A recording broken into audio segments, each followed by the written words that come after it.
प्रेम से बोलिए आनंद कंद भगवान की जय। गुरुर्ब्रह्मा गुरुर्विष्णु गुरुर्देव महेश्वर गुरुर्साक्षात् परं ब्रह्म तस्मै श्री गुरुवे नमः।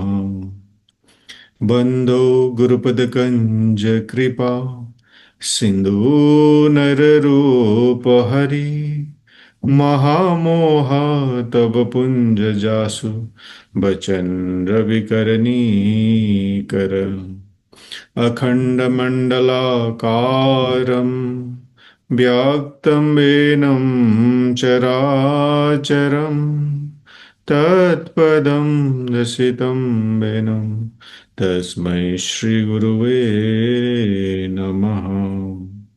प्रेम से बोलिए श्री सद्गुरुदेव महाराज की जय।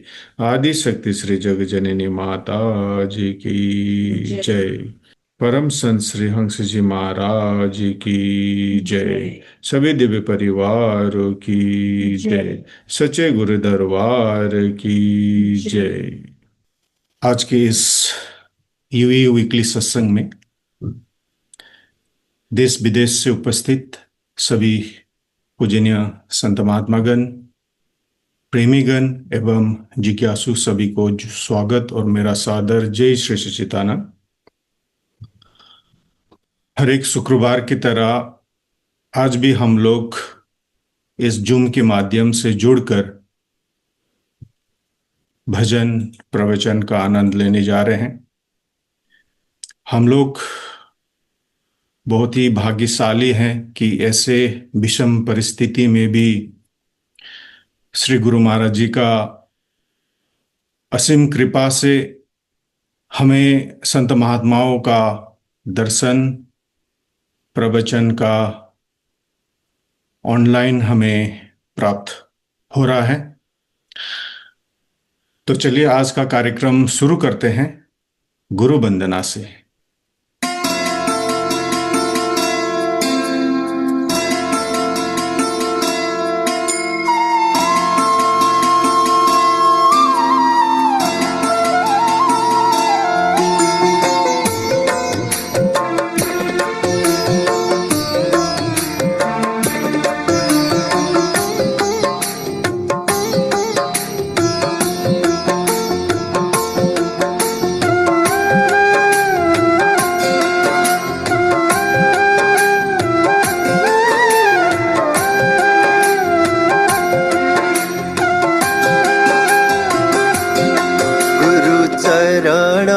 कमला बलिहारी रे प्रभु चरण कमला बलिहारी रे। मेरे मन की दुविधा तारी रे, मेरे मन की दुविधा तारी रे। गुरु चरण कमला बलिहारी रे प्रभु चरण कमला बलिहारी रे।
जन्म जन्म के बैरी मेरे, जन्म जन्म के बैरी मेरे, सबको दीन मारी रे प्रभु, सबको दीन मारी रे। गुरु चरण कमल बलिहारी रे, प्रभु चरण कमल बलिहारी रे।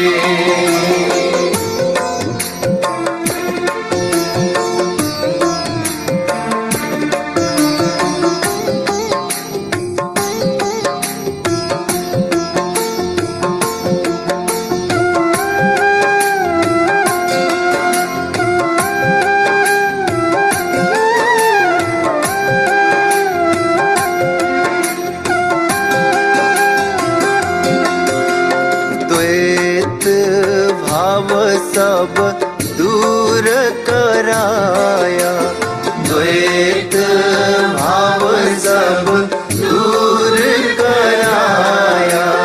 पूरण ब्रह्म एक दर्शाया, पूरण ब्रह्म एक दर्शाया। घट घट ज्योत निहारी रे प्रभु, घट घट ज्योत निहारी रे। गुरु चरण कमल बलिहारी रे, प्रभु चरण कमल बलिहारी रे।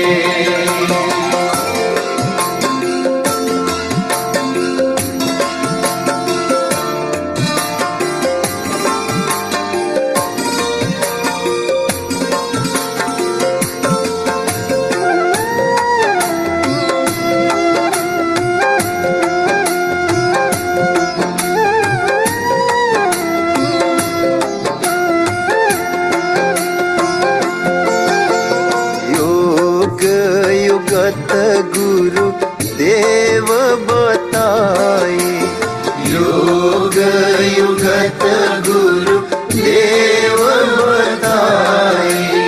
ब्रह्मानंद शांति मन आए, ब्रह्मानंद शांति मन आए। मानुष देह सुधारी रे प्रभु, मानुष देह सुधारी रे। गुरु चरण कमल बलिहारी रे, सद्गुरु चरण कमल बलिहारी रे। मेरे मन की दुविधा टारी रे, मेरे मन की दुविधा टारी रे। गुरु चरण कमल बलिहारी रे, प्रभु चरण कमल बलिहारी रे। गुरु चरण कमल बलिहारी रे। प्रेम से बोलिए आनंद कंद भगवान की जय। अभी आप अति सुंदर गुरु वंदना श्रवण कर रहे थे।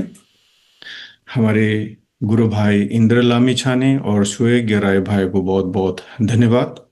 चलिए अभी सत्संग होगा। सत्संग के लिए मैं आपको ले चलता हूँ भारत, उत्तर प्रदेश। हमारे आदरणीय संध्या ताई को मैं अनुरोध करता हूँ अपना सत्संग विचार से हम सबको लाभान्वित करने के लिए। गुरु के सुमिरण मात्र से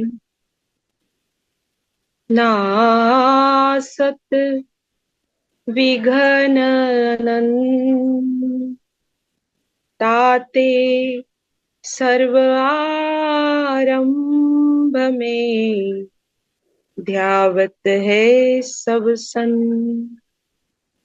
सर्व मंगल मांगल्ये शिवे सर्वार्थ साधिके शरण्ये त्र्यंबिके गौरी मा नारायणी नमोस्तुते।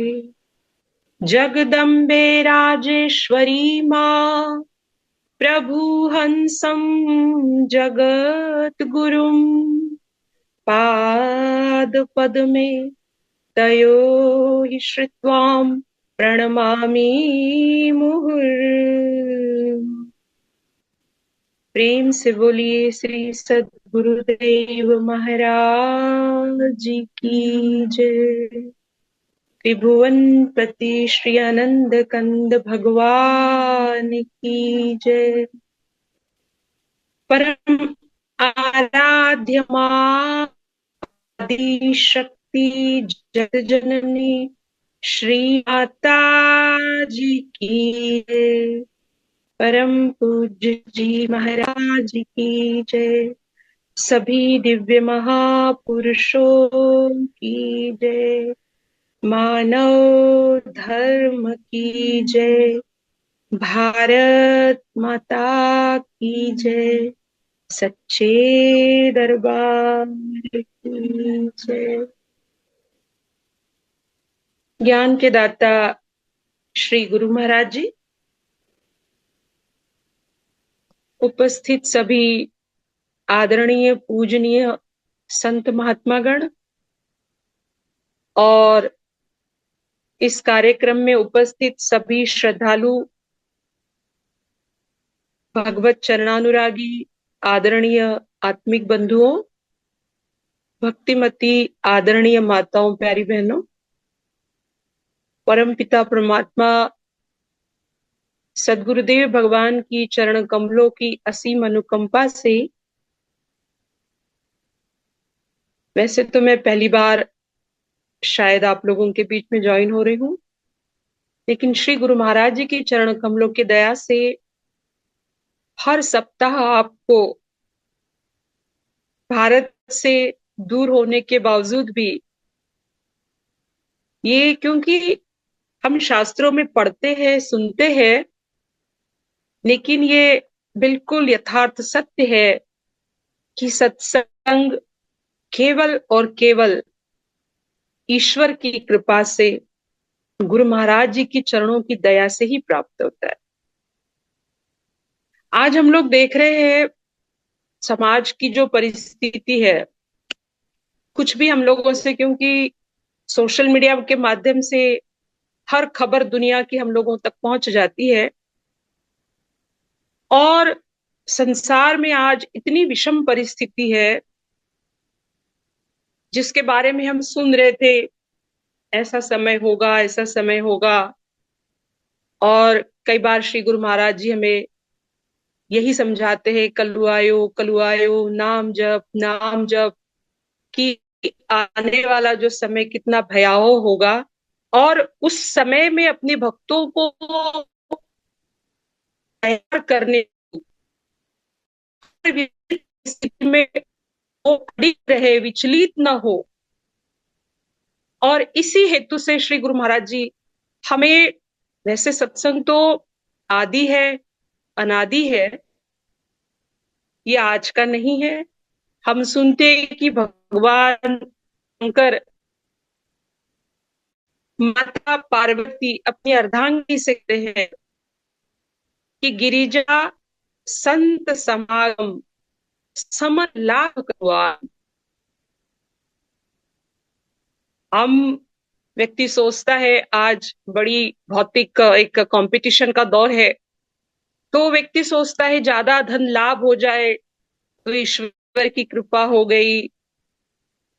किसी के मकान नहीं है, उसका अच्छा मकान बन जाए, वो सोचता है बड़ा लाभ हो गया, ईश्वर की कृपा हो गई। किसी के संतान नहीं होती, अगर संतान की प्राप्ति हो जाए, सोचते हो ईश्वर की दया हो गई, कृपा हो गई। संसार की जो भौतिक वस्तुएं व्यक्ति को प्राप्त होती है, तो उसी को ईश्वर की दया समझता है, कृपा समझता है। लेकिन देवादिदेव महादेव किसी और से नहीं, अपनी अर्धांगिनी माता पार्वती जी से कह रहे कि हे गिरिजा, ये संसार में अगर कोई लाभ है तो वो केवल सत्संग है। गिरिजा संत समागम समन लाभ कछुआन। और आगे वो कहते हैं कि ये जो सत्संग है, बिनु हरि कृपा न पावही गावही वेद पुराण। ये भगवान की कृपा के बगैर कोई भी सत्संग को प्राप्त नहीं कर सकता, ऐसा भगवान शंकर कह रहे। और हम स्वयं सुनते हैं, पढ़ते हैं शास्त्रों में कि भगवान शंकर भी अपनी समाधि को तोड़कर, अपने ध्यान को छोड़कर कुंभज ऋषि के आश्रम में सत्संग सुनने जाया करते। और आज देखिए ये कितनी विपरीत परिस्थिति, समाज का माहौल, अनैतिकता, अराजकता, भ्रष्टाचार, आतंकवाद, और अब तो लड़ाइयां चल रही है। और ये कितनी बड़ी श्री गुरु महाराज जी की कृपा है कि सत्संग के माध्यम से अपने भक्तों को सहेज के रख रहे। कितनी भविष्यवाणियां हमको आने वाले समय के लिए सुनाई गई, नॉस्ट्रेडम की हो, सूरदास जी की हो, और भी बहुत बड़े बड़े भविष्यवक्ता हो गए। और सूरदास जी ने कहा था कि संवत 2000 के ऊपर ऐसा योग पड़े, पूरब पश्चिम उत्तर दक्षिण चहुदिशि काल फिरे, अकाल मृत्यु। हम देख रहे हैं अकाल मृत्यु को। अभी थोड़े दिन पहले कोरोना हुआ था, वो किसी विशिष्ट स्थान से संबंधित नहीं था, वो पूरे संसार में कोरोना लगा। सूरदास जी ने क्या कहा था? अकाल मृत्यु जग माही व्यापे, प्रजा बहुत मरे, पूरब पश्चिम उत्तर दक्षिण चहुदिशि काल फिरे। और काल व्याल से वही बचेगा जो हंस का ध्यान धरे। हंस माने आत्मा। और सूरदास हरि की लीला तारे नहीं टरे, रेमन धीरज क्यों न धरे। आज यही परिस्थिति हम देख रहे, समाज में, संसार में, विश्व में। सारा संसार विनाश की कगार पे खड़ा हुआ है और मनुष्य ने स्वयं स्थिति पैदा करी अपने विनाश की, क्योंकि धर्म ग्रंथों की बातें, शास्त्रों की बातें, ये आज व्यक्ति के लिए कपोल कल्पित कहानियां रह गई। कहते धर्म ग्रंथों में संतों का अनुभव भरा, गीत मजनू के गाए तो मैं क्या करूं, मैंने नर्तन दिया तुमको जिसके लिए, तुमने उसको भुलाया तो मैं क्या करूं।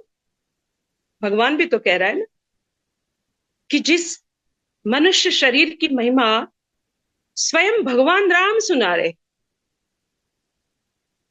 हम लोग कोई थोड़ा बहुत काम कर लेते, यश प्राप्त करते, तो हम अपनी डींग हाँकते हैं और हमने ऐसा कर दिया, हमने वैसा कर दिया। और भगवान तो कोई सेना नहीं थी, कोई शस्त्र बल नहीं था, और वानर सेना के साथ लंकाधिपति रावण, जिसका मेघनाद जैसा पुत्र, कुंभकर्ण जैसा भाई, अपनी सोने की लंका, अपनी सेना, अपना शस्त्रागार, भगवान पर विजय प्राप्त कर रहे। लेकिन भगवान नहीं सुना रहे। भगवान अपनी प्रजा को पुत्रवत मानकर, जैसे पिता अपने पुत्र के हमेशा उसकी हित की बात सोचेगा, भगवान अपनी प्रजा को पुत्रवत मानकर समझा रहे, हे अयोध्या वासियों, बड़े भाग्य मानुष तन पावा। क्या सुना रहे? ये मनुष्य का शरीर ये बड़े भाग्य से प्राप्त होता है। आज संसार अपनी संसार की मनोकामनाओं की पूर्ति हेतु देवी देवताओं की पूजा करता है, और भगवान राम कह रहे ये शरीर सूर दुर्लभ, ये देवी देवताओं को भी दुर्लभ है। सोचने की बात। जब ये शरीर देवी देवताओं को दुर्लभ है, बड़े भाग से प्राप्त हुआ, तो कोई तो प्रयोजन होगा। जो काम हम कर रहे हैं, खा रहे हैं, पी रहे हैं, सो रहे हैं, बाल बच्चों को जन्म दे रहे हैं, उनकी परवरिश कर रहे हैं, अगर हम गौर से देखें तो इस काम को एक पशु भी करता है, इस काम को एक पक्षी भी करता है। और हमने मनुष्य शरीर प्राप्त करके जिसकी भगवान महिमा गा रहे यही किया, तो हमने पशु और पक्षी के जीवन से ज्यादा हमारे जीवन में कोई अंतर नहीं। आहार निद्रा भय मैथुनम च एतर नराणा पशुर भी समाना, ज्ञाने नराणा अधिको विशेषो ज्ञानहीन नर पशुर भी समाना। शास्त्र कह रहे कि खाना पीना सो जाना सब काम है पशु समाना, क्यों देह मनुष्य की धारी। तो भगवान राम कह रहे ये जो देवताओं को दुर्लभ बड़े भाग्य से प्राप्त हुआ मनुष्य शरीर, इसका प्रयोजन भी तो होगा। तो प्रयोजन क्या है, इसका उद्देश्य क्या है? तो भगवान कह रहे ये साधन धाम मोक्ष का द्वारा, ये आत्मा की अपने आत्म कल्याण का साधन है। जैसे सोशल मीडिया एक साधन है जिससे हम और आप इतने दूरी से आप एक दूसरे को देख सकते हैं, ये केवल एक साधन है। ऐसे कहते हैं शरीर एक साधन है, किस चीज का? मोक्ष प्राप्ति का। हम सत्संग सुन रहे हैं, हमारे घर में कोई पेट होगा, कुत्ता होगा, बिल्ली होगी, वो खाता भी है, पीता भी, हमसे प्यार भी करता है, हमारी भावनाओं को भी समझता है। पर अगर हम उससे कहेंगे आओ बैठो सत्संग हो रहा है, वो नहीं समझ पाएगा। आप ब्रेड दे दो, रोटी दे दो, खा लेगा, उसके भी बच्चे हो जाएंगे, उनसे वो प्यार कर लेगा। और उससे कहेंगे आओ बैठो भजन करो, गुरु महाराज जी की सेवा करो, वो नहीं कर सकता। और बाकी काम जो हम कर रहे हैं, हम वही कर रहे हैं उसी की तरह। तो भगवान वो अपनी आत्मा का कल्याण नहीं कर सकता, वो अपने आप को 84 से मुक्त नहीं कर सकता, वो शास्त्रों को पढ़ नहीं सकता, वो सत्संग को सुनकर समझकर ज्ञान प्राप्त नहीं कर सकता।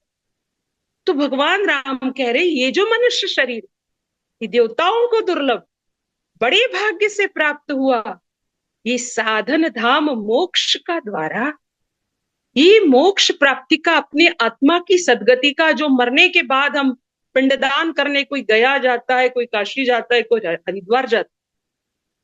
महाराष्ट्र में संत हुए तुकाराम जी वो कहते आपली आपण करावी सोडवन, हे मनुष्य ये 84 के बंधनों से स्वयं को स्वयं मुक्त करना है। और इसके लिए मनुष्य शरीर मिला, और मनुष्य शरीर की महिमा समझने के लिए शास्त्र वेद उपनिषद पुराण कुरान, ये मनुष्य शरीर का उद्देश्य समझाने के लिए इनकी रचना हुई, जिनको हम आज लाइब्रेरी की शोभा बना के रख देते हैं। गीता को तो केवल कोर्ट कचहरी में झूठी कसम खाने के लिए हम रख देते हैं, इसके लिए गीता नहीं बनी, इसके लिए वेद पुराण शास्त्र, तुम मनुष्य जीव समझाने के लिए कि बंदे सोच ले तू जग में क्यों आया। ये मनुष्य शरीर, इसकी महिमा भगवान कह रही है साधन धाम मोक्ष का द्वारा। और फिर आगे भी कह रहे हैं कि जो देवताओं को दुर्लभ बड़े भाग्य से प्राप्त मनुष्य शरीर जो मोक्ष प्राप्ति का साधन है, ऐसे देवताओं को दुर्लभ प्राप्त साधन को प्राप्त होने के पश्चात पाए न जहीं परलोक सवारा, जाना है इस दुनिया से, एक दिन आए हैं, बीच का समय कुछ समझने के लिए मिला है, और एक सुनिश्चित कालावधि के बाद ये जो देवताओं को दुर्लभ साधन हमें दिया गया है हमसे ले भी लिया जाएगा, साधन जाएगा। साधन हमको मिला था, हम कौन है?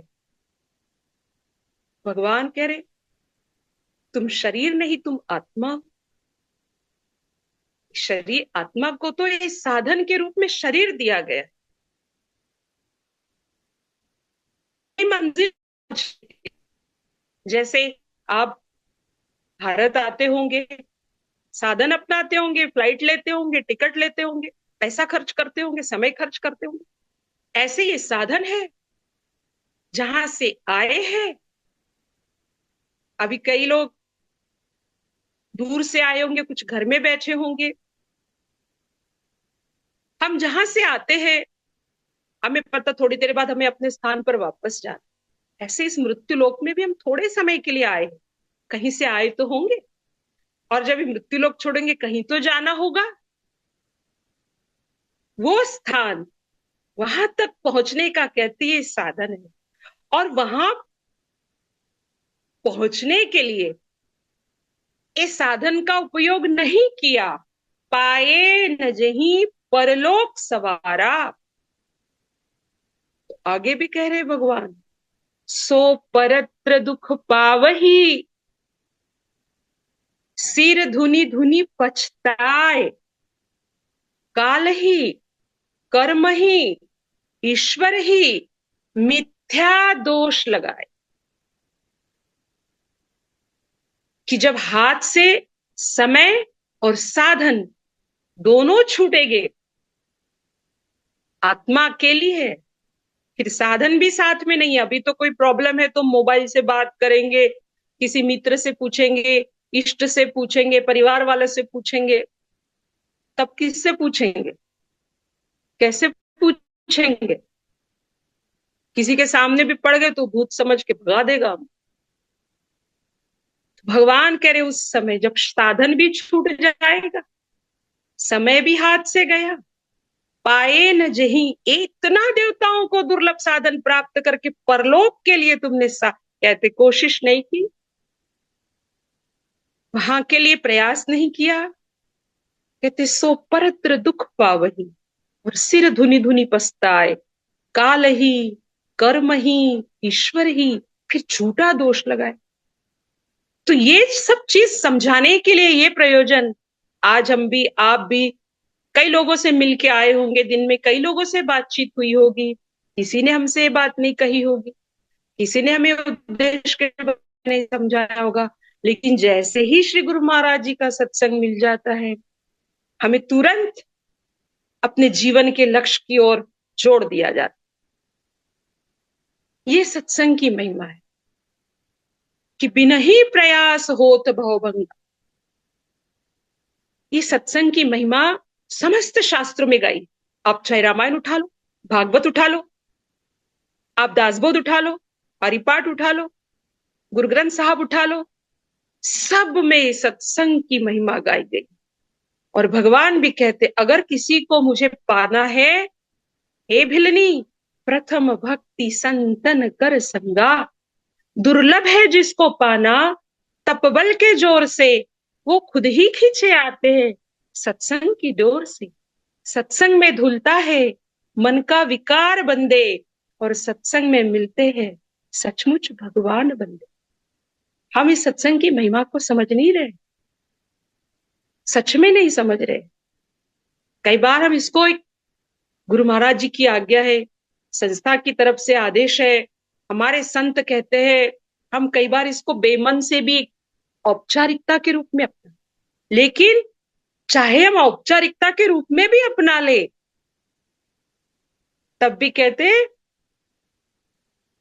जीना तो थोड़ा भला जो सत्सुमिरन होए, लाख बरस का जीव ना लेखा धरे न कोय। जीवन थोड़ा सा ही हो,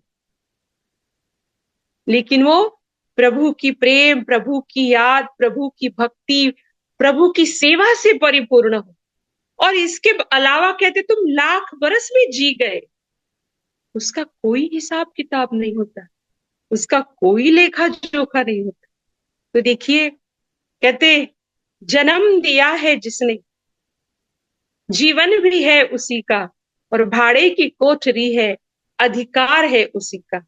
माटी के ये तन को तो माटी में मिल जाना, प्राणी तूने भगवान को अभी नहीं पहचाना। वो ईश्वर को पहचान कर उसकी भक्ति का, उसकी सेवा का और जीवन के उद्देश्य को प्राप्त होने का इस सत्संग ही एक जरिया है, जो केवल भगवान की कृपा से प्राप्त हो। हम ये सोच रहे हैं कि हाँ आज सत्संग है, साप्ताहिक है, उसको बोल दिया उस, लेकिन ये सब हमसे कौन करा रहा है?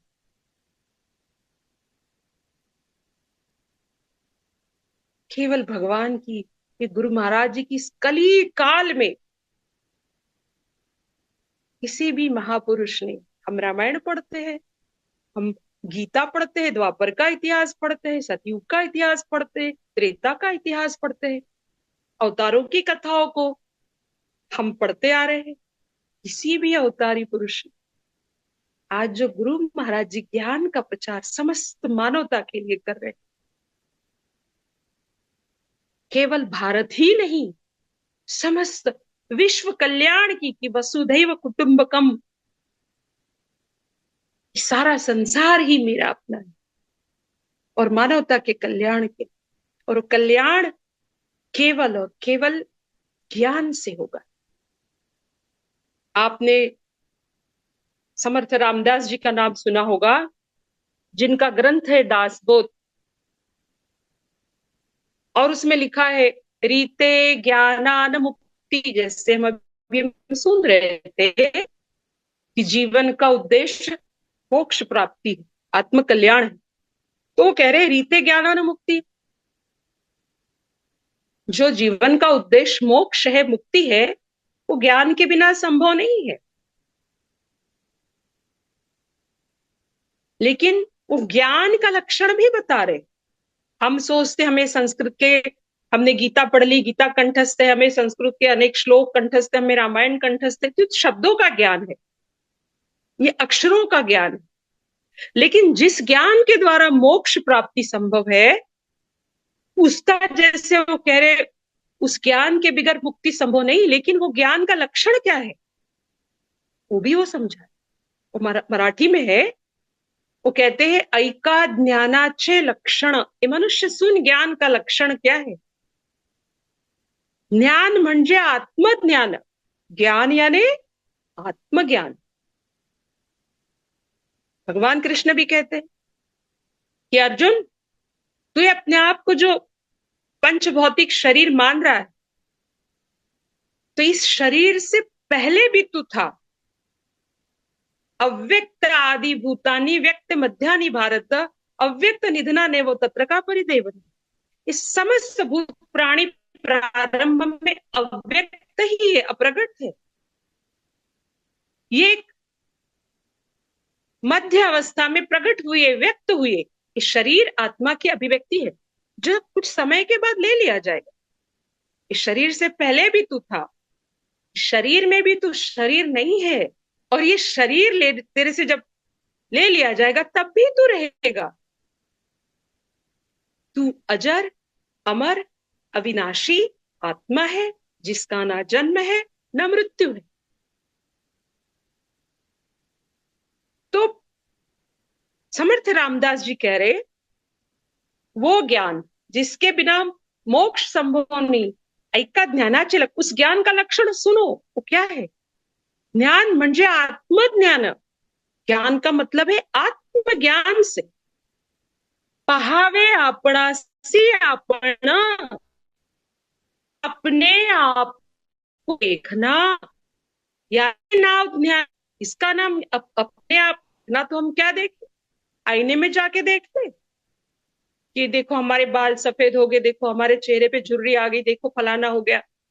नहीं, पहावे आपणासी, इसको पहले लक्षण बता दिया कि ज्ञान म्हणजे आत्मज्ञान। तू आत्मा है, तू शरीर नहीं है। शरीर एक साधन है आत्मा के कल्याण का, आत्मा के साक्षात्कार का, आत्मा की अनुभूति का।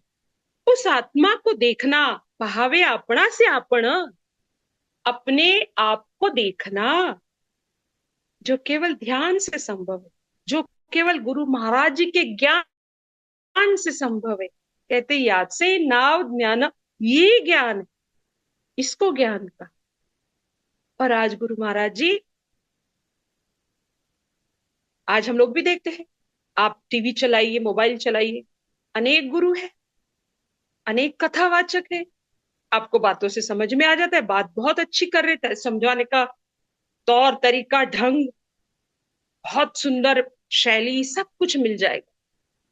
पर आप सुनोगे तो आपके समझ में आएगा कि वहां ज्ञान है या नहीं। ये कसौटी हमें श्री गुरु महाराज जी ने, हीरा परखे जौहरी, शब्दी परखे साध। हीरे की परख जौहरी करता है। आम आदमी के लिए नकली हीरा असली हीरा कांच का टुकड़ा समान होता है, जौहरी उसकी परख करता है। शब्दी परखे साध, शब्द की परख साधु करता है। और जो जन परखे साध को, और जो साधु की परख करता है, का मता अगाध, उसको विवेकी कहा। तो जीवन में आज ऐसे महापुरुष, हमें श्री गुरु महाराज जी का एक सगुण ब्रह्म अवतार का हमें सानिध्य प्राप्त हुआ। ये सेवा जो रामायण में हम सुनते हैं कि हनुमान जी ने की थी, बिलनी ने भक्ति की थी, अंगद जी ने की थी, बाली ने की थी, सुग्रीव ने की थी, वानर सेना का हम सुनते हैं, है ना। और देखिए, अगर हम द्वापर युग में जाए तो वहीं अर्जुन है।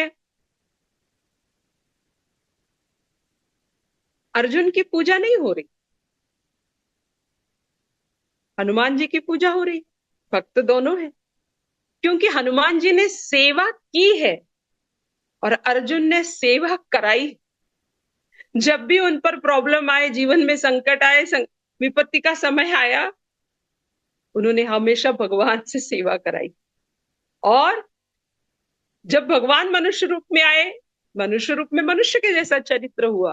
जब मनुष्य भगवान पर संकट आए, विपदा आई, तो हनुमान जी ने संकट निवारण के लिए सेवा की। भक्त भी है, भक्ति भी कर रहे, अपने इष्ट की सेवा भी कर रहे, कहते निराकार का ध्यान भी कर रहे और साकार की सेवा भी कर रहे। ये मौका हमें आज श्री गुरु महाराज जी ने दिया, जो शास्त्रों में जिसका वर्णन है भक्ति का, सेवा का, सगुण ब्रह्म की सेवा का। कि जटायु ने, कोई कहता है सुग्रीव जी कह रहे हम बड़भागी हैं, हमें देखो सगुण ब्रह्म की सानिध्य मिल रहा है। जामुवन जी कहते हम अति बड़भागी है, हमें उनकी सेवा मिल रही, उनके चरणों में प्रेम है। लेकिन अंगद जी कह रहे कि जटायु परम बड़भागी है कि उन्होंने प्रभु के लिए अपना शरीर तक त्याग दिया। हमें शास्त्रों में पढ़ना अच्छा लगता है, लेकिन जब जीवन में उतारना, अभी आप भजन भी हम लोग सुन रहे थे कि खेल समझो नहीं सत्य और धर्म को, प्राण देना पड़ेगा वचन के लिए। बाप चीरेगा बेटे को आरा से, जब माता रो ना सकेगी ललन के लिए। पुत्र के शोक में आई तारामती मरघट में, राजा ने तब ये कहा सत्य के आगे पुत्र की कीमत नहीं, फाड़ दे अपना अचल कफन के लिए। ये इतिहास है हमारा। मोरध्वज का हो गया, हरिश्चंद्र का हो गया, पढ़ने में बहुत अच्छा लगता है क्या। लेकिन अपने जीवन में हम पर ये जब समय आता है कि हम अपने जीवन में इन बातों को अपनाते हैं, सुन लेना, सुना देना, शास्त्रों में पढ़ लेना, ये बहुत बड़ी बात नहीं है। बहुत अच्छे से भी सुना दिया, सुन भी लिया, शास्त्रों में भी हमने ये पढ़ लिया, वो पढ़ लिया, लेकिन जीवन में जो पढ़ा, सुना, सुनाया, अपने जीवन में उसको यथार्थ से अपनाना, दैट इज पुरुषार्थ। और वो मौका श्री गुरु महाराज जी ने हमको दिया है। रक्षा तो हमारी पल पल करते हैं, पर परीक्षा भी तो हम लोगों की होती है। उस परीक्षा में गुरु महाराज जी का ही सहारा लेते हुए कि तेरे फूलों से भी प्यार, तेरे कांटों से भी प्यार, जो भी देना चाहे दे दे सरकार, दुनिया के पालनहार। तो गुरु महाराज जी ने एक मौका हम लोगों को दिया है, और समय बड़ा भयानक आ रहा, कहते बड़ा भयानक समय है आया, धर्म को काले नाग ने खाया, चारों तरफ है काल मंडराया, देता है कष्ट अपार सतगुरु तेरे बिना, होता नहीं है पार जीवन नाम बिना, उजड़ रहा संसार सतगुरु तेरे बिना। होता नहीं है पार जीवन नाम बिना। गांव गली में चलती गोली, पापी खेले खून की होली, खाली हो गई न्याय की झोली, मच गया हाहाकार सतगुरु तेरे बिना। होता नहीं है पार जीवन नाम बिना, उजड़ रहा संसार सतगुरु तेरे बिना। होता नहीं है पार जीवन नाम बिना। तो आज गुरु महाराज जी इस संसार को बचाने के लिए पूरे परिवार के साथ अथक प्रयास कर रहे हैं। हम अपने आप को भक्त कहलाते हैं, सेवक कहलाते हैं, तो हमारा भी फर्ज बनता है कि हम पूरी कोशिश के साथ इस ज्ञान से ही दुनिया बच सकती है। श्री महाराज जी, श्री हंस जी महाराज जी की जो हंसादेश अभी निकली है, हम पुराने सत्संग को पढ़ते हैं, कितना नाम की महिमा, और केवल नाम से, ज्ञान से ही संसार को हम बचा सकते हैं। सब महापुरुष यही कह रहे हैं। तो हम लोग, या आप लोगों का भी, दुबई वालों का भी बहुत अच्छा प्रयास है कि आप इतनी विपरीत परिस्थितियों में वहां से भी प्रेमियों को सत्संग मिले गुरु महाराज जी का, एक कोशिश कर रहे हैं। तो आप लोगों को मैं तहे दिल से बहुत बहुत धन्यवाद देती हूँ। श्री गुरु महाराज जी की चरण कमलों की दया से जो भी सत्संग विचार निकले, आपको जो अच्छे लगे आप केवल उसे ही ग्रहण करें, जो नहीं अच्छे लगे आप यहीं छोड़ दीजिएगा। और मैं प्रार्थना करूंगी आप आगे के सत्संग कार्यक्रम से भी लाभ प्राप्त करें। तो यहीं पर मैं अपने वाणी को विश्राम देती हूँ। बोलिए प्रेम से श्री सद्गुरुदेव महाराज जी की जय। प्रेम से बोलिए आनंद कंद भगवान की जय। हमारे आदरणीय संतताई को अपना कीमती समय निकाल के हम सभी को अपना अमूल्य सत्संग विचार से लाभान्वित किया। संतताई को बहुत बहुत हृदय से आभार और धन्यवाद प्रकट करते हैं। चलिए अभी एक छोटा सा भजन होगा। भजन के लिए मैं आमंत्रित करता हूं हमारे गुरु बहन प्रतिमा सिकदल जी को। प्रेम से बोले सतगुरुदेव महाराज की जय। माता तेरी चरणों की, जननी तेरी चरणों की, गर धूल जो मिल जाए, सच कहती हूँ बस मेरी, सच कहती हूँ बस मेरी, तकदीर संवर जाए, माता तेरी चरणों की, जननी तेरी चरणों की। सुनती हूँ तेरी रहमत दिन रात बरसती है, सुनती हूँ तेरी रहमत दिन रात बरसती है, एक बूंद जो मिल जाए, एक बूंद जो मिल जाए, तन मन की खिल जाए, माता तेरी चरणों की, जननी तेरी चरणों की। ये मन बड़ा चंचल है, तेरा भजन नहीं करता, ये मन बड़ा चंचल है।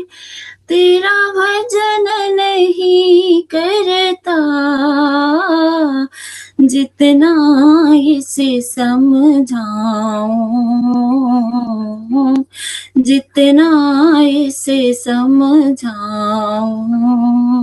उतना ही मचल जाए। माता तेरी चरणों की, जननी तेरी चरणों की, नजरों से गिराना ना, चाहे जितनी सजा देना। नजरों से गिराना, चाहे जितनी सजा देना। नजरों से गिर जाए, नजरों से गिर जाए, मुश्किल है संभल पाए। माता तेरी चरणों की, जननी तेरी चरणों की। माता इस जीवन ले, बस इतनी तमन्ना है। माता इस जीवन ले, बस इतनी तमन्ना है। तेरी सूरत सामने हो, तेरी सूरत सामने हो, तब मेरा निकल जाए। माता तेरी चरणों की, जननी तेरी चरणों की। गर धूल जो मिल जाए, माता तेरी चरणों की, जननी तेरी चरणों की। प्रेम से बोले सद्गुरुदेव महाराज की जय, जगत जननी श्री माता जी की जय। प्रेम से बोली श्री सद्गुरुदेव महाराज की जय। हमारे गुरु बहन प्रतिमा सिकदल जी को अति भावपूर्ण भजन प्रस्तुति के लिए बहुत बहुत धन्यवाद।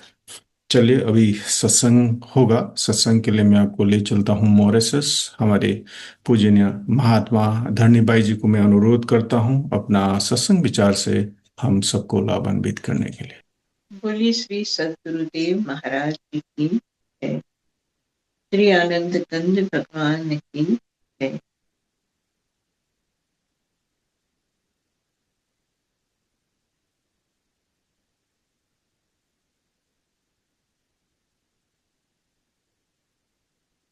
अखंड मंडलाकारं व्याप्तं येन चराचरं तत्पदं दर्शितं येन तस्मै श्री गुरवे नमः। अज्ञानतिमिरान्धस्य ज्ञानाञ्जनशलाकया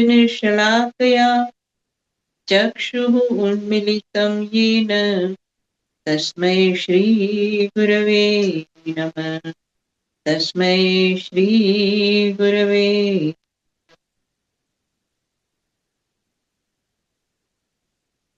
बोलिए श्री सद्गुरुदेव महाराज जी की जय।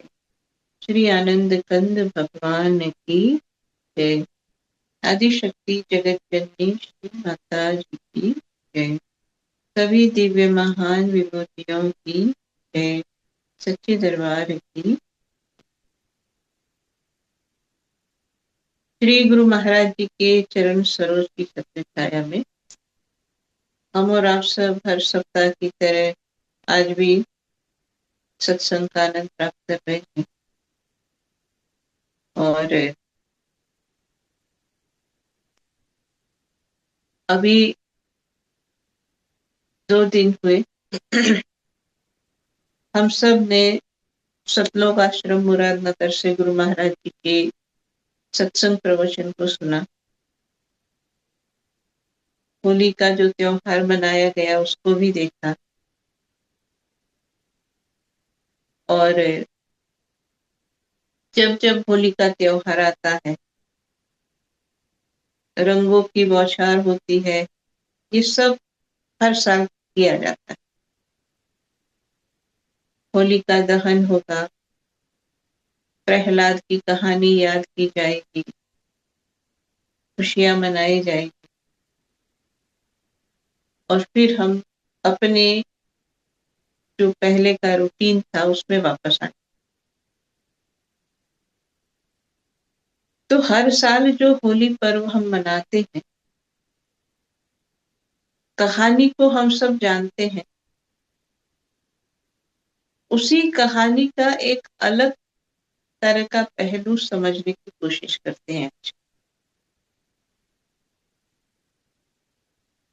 कथा है, जैसा अक्सर कहा जाता है कि असत्य पे सत्य की विजय होती है, और ये कथा है भक्त के विजय। तो 2 धाराएं हैं, 2 विचारधाराएं हैं। एक विचारधारा है प्रहलाद की, एक विचारधारा है हिरण्यकश्यप। अब कथा, अक्सर हम सब अपने मन में ये विचार कर लेते हैं कि हिरण्यकश्यप बहुत ही जो है दुष्ट असुर था, इसलिए उसका वध करना जरूरी था। लेकिन असुर क्या है? असुर कोई शरीर नहीं है, असुर एक विचारधारा है, एक परंपरा है। अगर सिर्फ जन्म से ही असुर कहे जाते तो प्रहलाद को कोई भक्त प्रहलाद नहीं कहता। असुर के गुण हर कहीं हर किसी में कुछ न कुछ प्लस माइनस रूप में देखे जाते हैं, हमारे अंदर भी हो सकते हैं। तो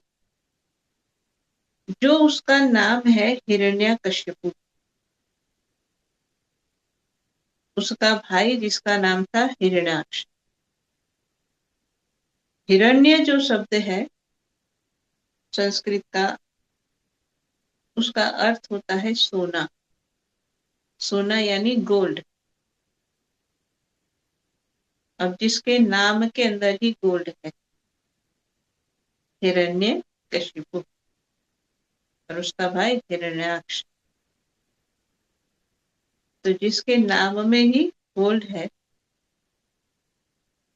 और जिसके लिए कहा जाता है कि जिसको धन वैभव से अत्यधिक प्रेम है, तो हिरण्यकश्यप कौन है? कि जिसको मटेरियल वस्तुओं से, धन वैभव से, अपना नाम, अपने सम्मान से अत्यधिक प्रेम, ये हिरण्यकश्यप। दूसरी बात, अब देखो एक एक उसकी क्वालिटी देखते जाएंगे तो समझ में आएगा कि हमारे अंदर कितने परसेंटेज ये सब चीजें। और प्रहलाद में और हिरण्यकश्यप में क्या भेद था, ये भी इससे समझ में आता है कि जहां हिरण्यकश्यप ने बहुत ही कठिन तप किया, तप के प्रभाव से भगवान ब्रह्मा जी प्रसन्न हुए। भगवान ब्रह्मा जी से उसने वरदान भी ले लिया, और जैसे वरदान प्राप्त किया वो अपने नगर में वापस आया। लेकिन आज तक कहीं मैंने ऐसी कोई कहानी नहीं सुनी, आपने सुनी होगी तो बताना, कि हिरण्यकश्यप जैसे वापस आया अपने नगर में, उसने ढिंढोरा पिटा दिया, सभी जगह सबको बताया कि भगवान ब्रह्मा जी ने मुझे अमर होने का वरदान दिया है, आज से घर घर में ब्रह्मा जी की पूजा हो। ऐसा हम नहीं सुनते। उसने ये भी नहीं कहा कि चलो मेरे महल में बड़ा सा ब्रह्मा जी का मंदिर बना देते हैं, रोज मैं ब्रह्मा जी की पूजा करूंगा, ऐसा भी उसने नहीं। इसका अर्थ है कि जिससे आपको कुछ मिला है वो प्राप्त करने के बाद उसको भुला देना जिसने कुछ दिया था, जिसको हम कहते हैं अत्यधिक स्वार्थी वृत्ति, ऐसा ही कहेंगे ना उसको।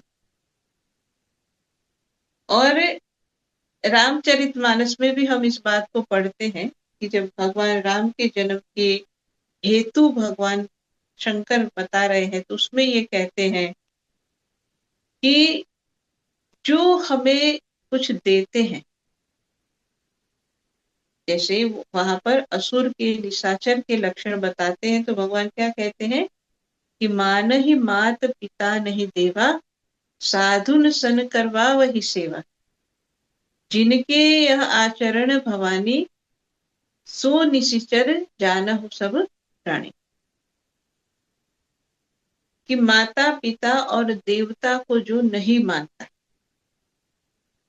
नहीं मानता मतलब कि उनकी बात नहीं सुनता, उनको नहीं सुनता, उनका सम्मान नहीं करता,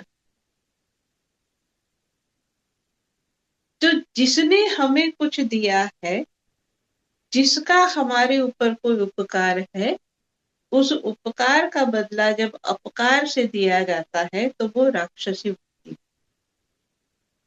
वो असुर का गुण है।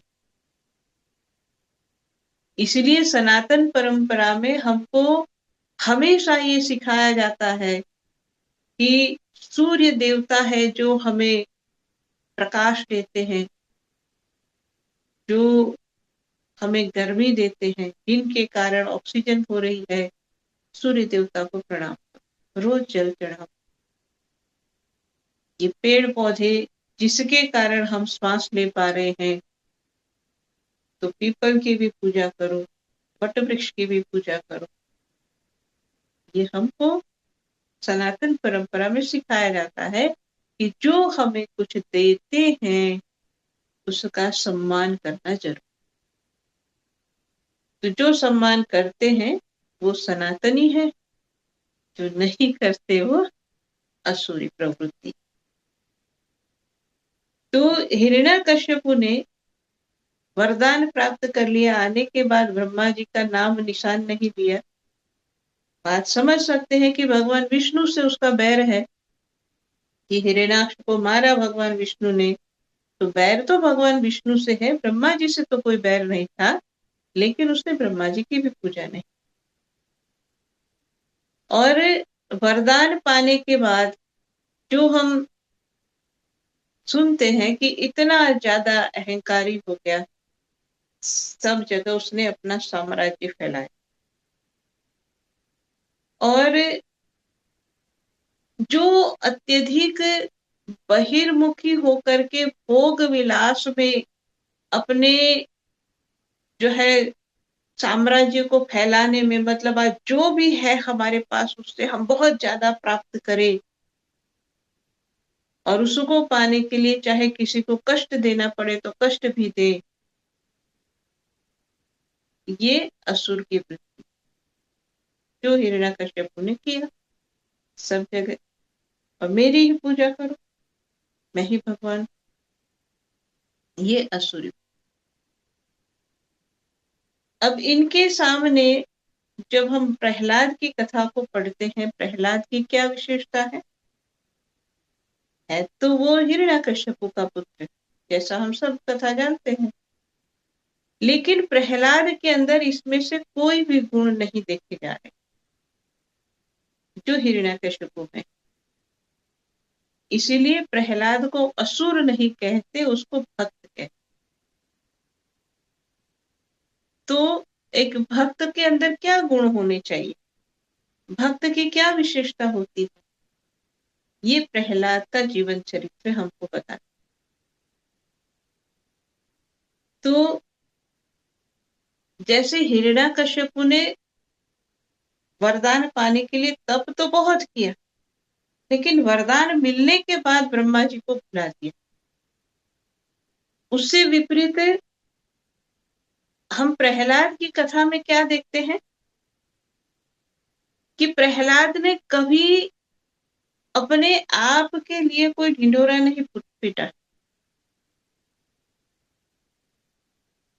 उसने सहज भाव से, विनम्रता से, जो गुरु आज्ञा हुई, जो गुरु से ज्ञान मिला, उस ज्ञान का निर्वाह।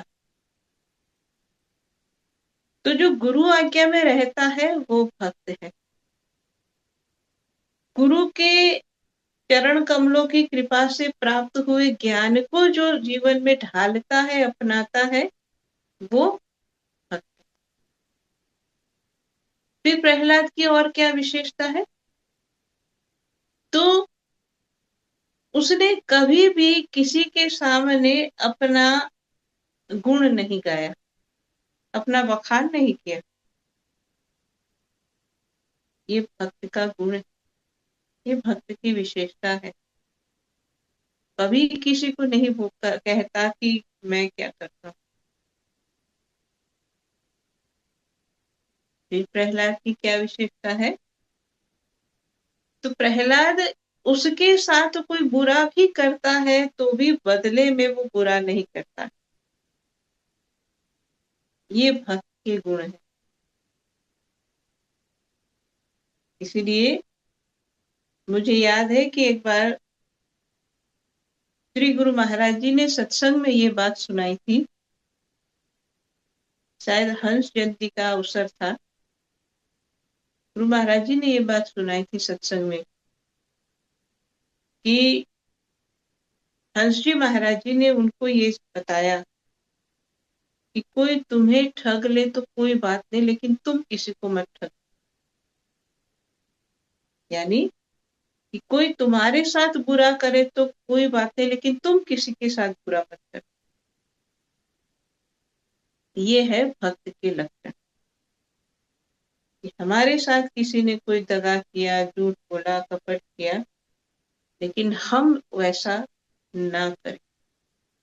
तो प्रहलाद की विशेषता क्या थी कि उसके साथ कितना भी बुरा किया गया, लेकिन उसने किसी के बारे में कोई बुरा किया की तो बात ही नहीं है, सोचा भी नहीं, बोला भी नहीं। और इसीलिए भक्त प्रहलाद ने किसी को ये नहीं बताया कि मैं कितना पावरफुल हूं, लेकिन एक समय ऐसा आया कि उसकी शरण में लोग गए। पुराणों के अंदर जब हम इस कथा को पढ़ते हैं तो उस कथा में इस तरह से बताया जाता है कि जब अनेक प्रकार से हिरण्याकश्यपु ने प्रहलाद का वध करने का प्रयास किया और जब वो नहीं कर पाया किसी भी तरह से, तो कहते हैं कि उसने प्रहलाद को खुद अपने सामने बुलाया और वो खुद ये पूछता है कि तू मुझे ये बता, तू कौन सा तंत्र मंत्र जानता है कि जिसके प्रभाव से तू मरता ही नहीं। काला जादू आजकल लोग कहते हैं ना, ब्लैक मैजिक। तो हिरण्याकश्यप खुद पूछता है तुम कौन सा जादू जानते हो कि मेरे इतने प्रयास करने पर भी तुम हर बार बच जाते हो? क्या जानते हो तुम ऐसा जादू? तो प्रहलाद क्या कहते हैं कि मैं कोई तंत्र मंत्र जानता नहीं। तो कैसे तुम्हारी रक्षा होती? प्रहलाद कहते हैं कि मैं मन से भी किसी का कभी बुरा नहीं सोचता। बोलने की तो बात अलग आती। हम बहुत बार क्या होता है हम सबके साथ कि मन में तो गलत सोच ही लेते, बोलने पर तो मीठा मीठा बोल लेते।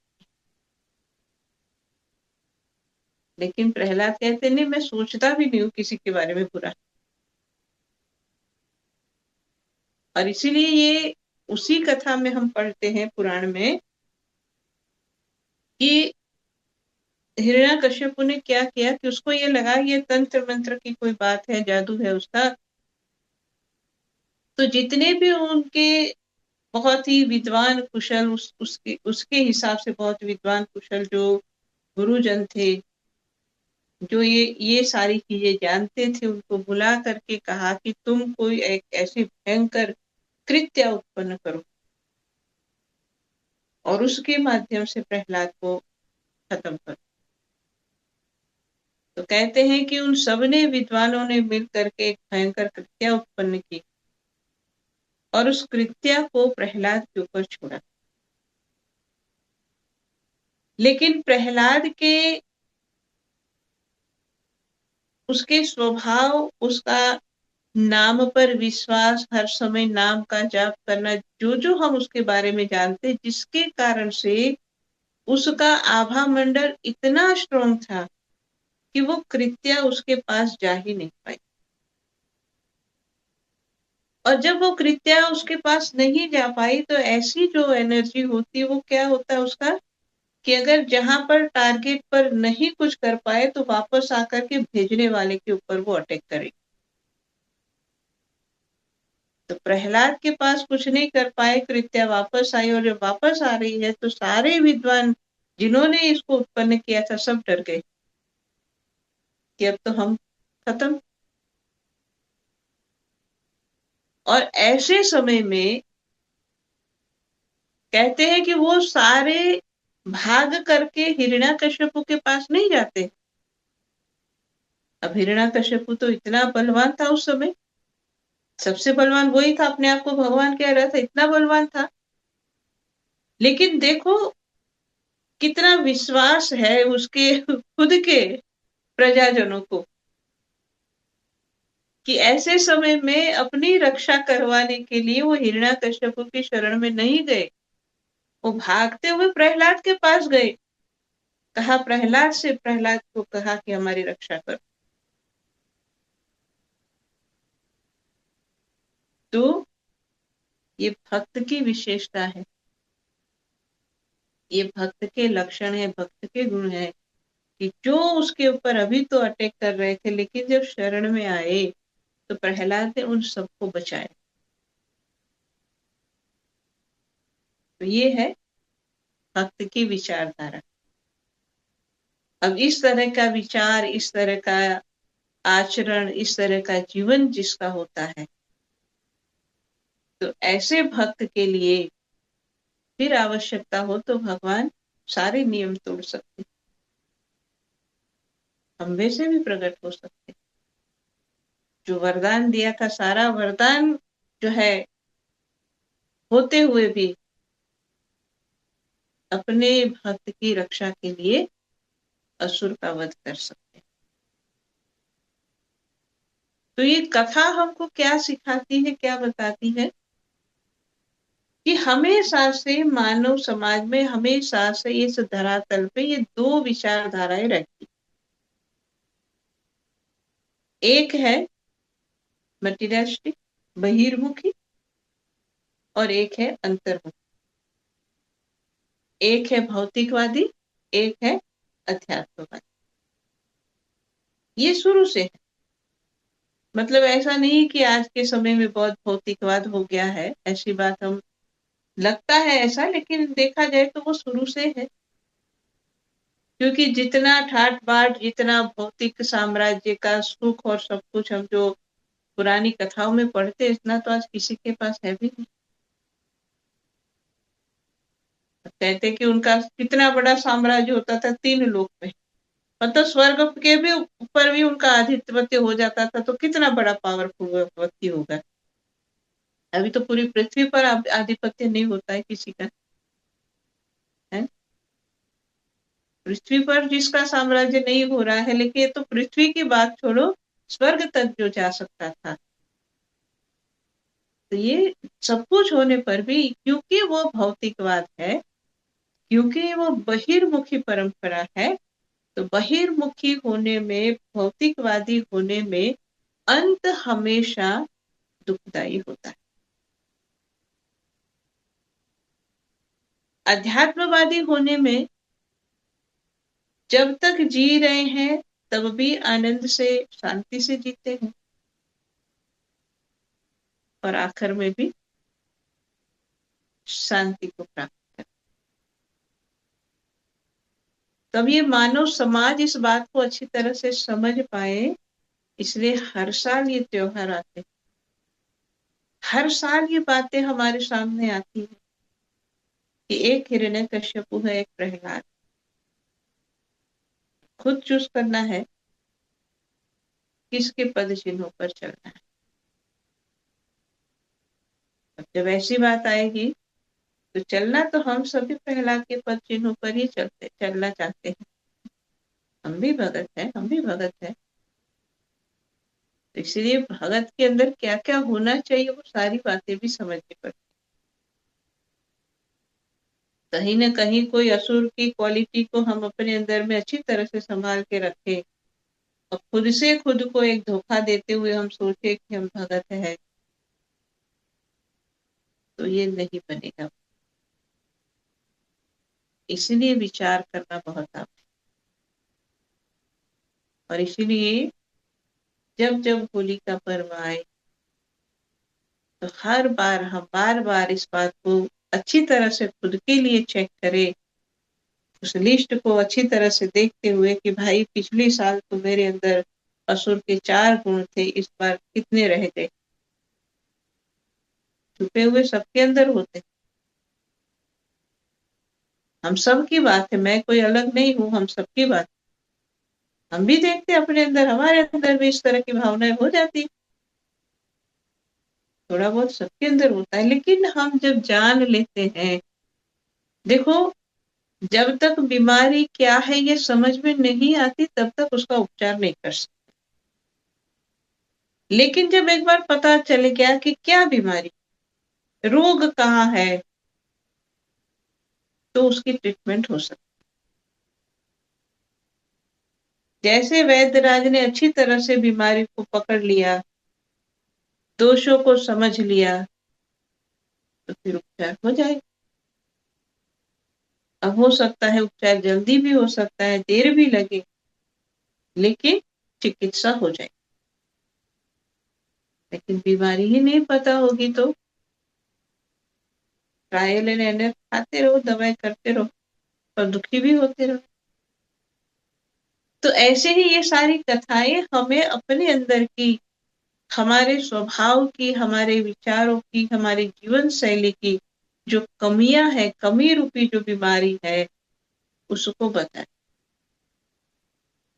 और जब हम जान जाते हैं, समझ लेते हैं और अपने ऊपर जब काम करना शुरू करते हैं, तो अभी जो हम बात सुन रहे थे कि समर्थ गुरु रामदास जी ने कहा, पहावे अपना से अपना, अपन को आप ही में पाए। तो हालांकि ये ज्ञान की बातें हैं कि हम अपने आप को अपने अंदर ही देखते हैं, लेकिन वो अंदर देखना एक शुरुआत कहाँ से हो। हमने प्रकाश का ध्यान कर लिया, अच्छी बात है। हम मन नाम में लगा के रखते हैं, अच्छी बात है। और भी अंदर का जो जो अनुभव लेना है ये सब हम लेते हैं, बहुत अच्छी बात है। लेकिन उसके साथ साथ अंदर में और क्या क्या है वो भी तो देखना है ना। बहावे अपना से अपन अपने को अपने अंदर देखना है, तो और अंदर में क्या क्या है तो सब कुछ देख। अंदर में कहीं छिपा हुआ गुस्सा है, कहीं छिपा हुआ कोई भाव है कि इससे मुझे बदला लेना है, किसी के प्रति कोई गांठ है, ये सब कुछ अपने अंदर ही होता है। ये सब कुछ जो जो है उसको जानना, समझना और उसको अपने आप से दूर करना, ये काम भक्त। इसलिए जब इस तरह से पूर्ण रूप से जो अपने आप को प्योर मन वचन कर्म से प्योर करता है, और सिर्फ नाम की वाइब्रेशन, नाम का जो स्पंदन है अपने अंदर में, सिर्फ उसी को जाने देता है। तो नाम की शक्ति तब जागृत होती है कि अग्नि भी फिर कुछ कर सकती है। प्रहलाद की कथा जितनी बार सुनो, जितनी बार समझो, इतने अलग अलग पहलू उसके समझ में आते हैं, तभी तो सतयुग से आज तक उसकी कथा सुनाई जाती। तो कोई साधारण कथा, साधारण कहानी तो है नहीं। और बार बार चिंतन करेंगे, बार बार चिंतन करते करते और बहुत सारी बातें समझ में आएगी। प्रहलाद की विशेषताएं बहुत सारी समझ में आएगी। और वही तो हमको जानना है, वही तो हमको करना है, उसी रास्ते पर तो चल। तो यहीं पर मैं अपनी वाणी को विराम देती हूँ। जो कुछ भी सुना उसके ऊपर मनन चिंतन करेंगे, सार को अपने जीवन में धारण करें। बोलिए श्री सद्गुरुदेव महाराज की जय। आनंद कंद भगवान की जय। प्रेम से बोलिए श्री सद्गुरुदेव महाराज की जय। हमारे पूजनीय महात्मा धरणीभाई जी को अपना आध्यात्मिक विचार से हम सबको लाभान्वित करने के लिए भाई जी को बहुत बहुत आभार और धन्यवाद। हमारे आदरणीय संध्या ताई को भी बहुत बहुत धन्यवाद, और हमारे गुरु बहन प्रतिमा जी को भी बहुत बहुत धन्यवाद। और इस कार्यक्रम में जितने भी महानुभाव देश विदेश से जुड़े हुए हैं, आप सभी को भी बहुत बहुत आभार। हमारा ये UAE weekly satsang every Friday Dubai time 8 PM to 9:15 PM तक होता है। और जिस जूम लिंक से आप लोग जुड़े हुए हैं, एवरी फ्राइडे सेम लिंक पर ही ये कार्यक्रम होता है। तो नेक्स्ट वीक आप लोग जब आए तो इस लिंक को अपने इष्ट मित्रों को भी आप शेयर कर सकते हैं, उन्हें भी इनवाइट कर सकते हैं।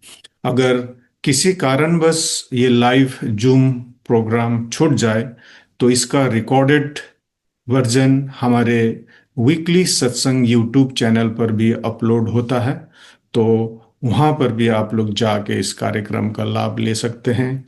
और हमारा समिति का मानव धर्म ऐप भी आप लोग अपना मोबाइल पर इंस्टॉल करके हमारे सद्गुरुदेव महाराज जी का और दिव्य परिवार का और अनुभवी संत महात्माओं का प्रवचन श्रवण कर सकते हैं, और सुंदर सुंदर भजन का भी आनंद ले सकते हैं। तो आप लोग अपने मोबाइल पर मानव धर्म ऐप को भी इंस्टॉल करें और उससे लाभ लें। तो चलिए आज का कार्यक्रम हम लोग यहीं पर समाप्त करते हैं। एक छोटी सी प्रार्थना होगा, मैं भाई जी को अनुरोध करता हूँ प्रार्थना के लिए। बोलिए श्री सद्गुरुदेव महाराज की। त्वमेव माता च पिता त्वमेव, त्वमेव बन्धुश्च सखा त्वमेव, त्वमेव विद्याद्रविणं त्वमेव, त्वमेव सर्वं मम देव देव, त्वमेव सर्वं मम देव देव, त्वमेव सर्वं मम देव देव।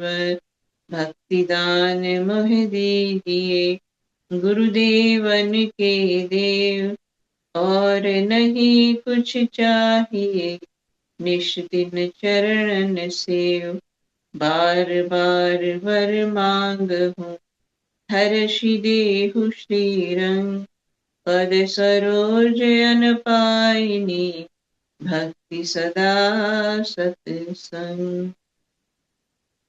हे मेरे नाथ, आप अपनी सुधामयी सर्वसमर्थ पतित पावनी अहेतु की कृपा से मानव मात्र के हृदय में विश्व बंधुत्व एवं विश्व शांति की उदार भावनाओं को जागृत करें, जिससे वे सुख दुख के बंधन से मुक्त हों, आपके पवित्र प्रेम का आस्वादन कर कृतकृत्य हो जाए।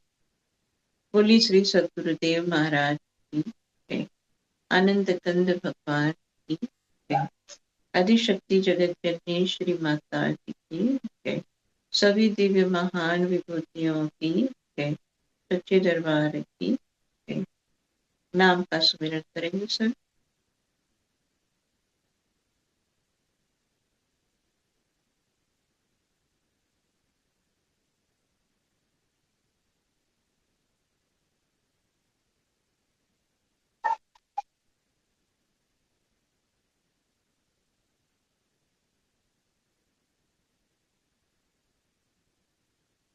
बोलिए श्री सद्गुरुदेव महाराज की